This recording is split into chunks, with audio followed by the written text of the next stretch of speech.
ایک سوال یہ پوچھا جا رہا ہے کہ اس سال یعنی 1441 بمطابق 2020 جن لوگوں نے حج کے لیے پیسے جمع کروا دیے ہیں اور ابھی تک حج کے لیے جو پیسے جمع ہوئے ہیں پرائیویٹ کاروانوں میں تو جمع نہیں ہوئے ہیں بلکہ گورنمنٹ اسکیم کے لیے لوگوں نے پیسے جمع کروائے ہیں، جن لوگوں کے نام آ چکے انہوں نے پوری پیمنٹیں جمع کروا دی ہیں، تو آیا کہ اس رقم پر زکوٰۃ دینی ہوگی یا نہیں؟ بات یہ ہے کہ جب یہ رقم جمع ہوتی ہے جیسے گورنمنٹ نے جمع کی، سوال یہ پیدا ہوتا ہے کہ گورنمنٹ کی حیثیت کیا ہے، آیا کہ وہ ہماری وکیل ہے، آگے جا کے ہماری طرف سے معاہدے کرے گی، تو پھر تو ہم یہ دیکھیں کہ جی پیسے رکھے ہوئے ہیں، معاہدے ہوئے یا نہیں ہوئے۔ دوسری حیثیت یہ ہے کہ وہ ہماری وکیل تو نہیں ہے بلکہ وہ خود ایک پارٹی ہے، خود ایک فریق ہے۔ تو جب ایک معاہدہ ہوا، ایک بندے نے کچھ سروسز بک کروائیں اور پیسے اس کو ادا کر دیے، اجرت اگر پیشگی ادا کی جائے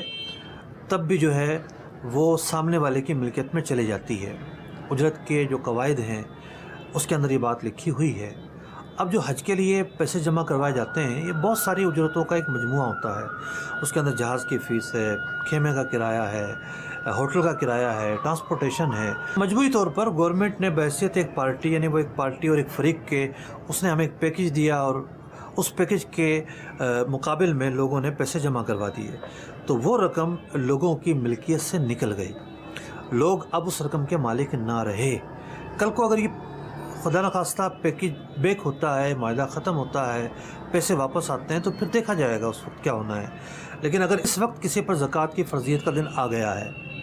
مثال کے طور پر 20 رمضان المبارک کو کسی پر زکوٰۃ فرض ہو جاتی ہے، تو وہ ان پیسوں کے متعلق یہ سمجھے گا کہ یہ میری ملکیت میں نہیں ہے،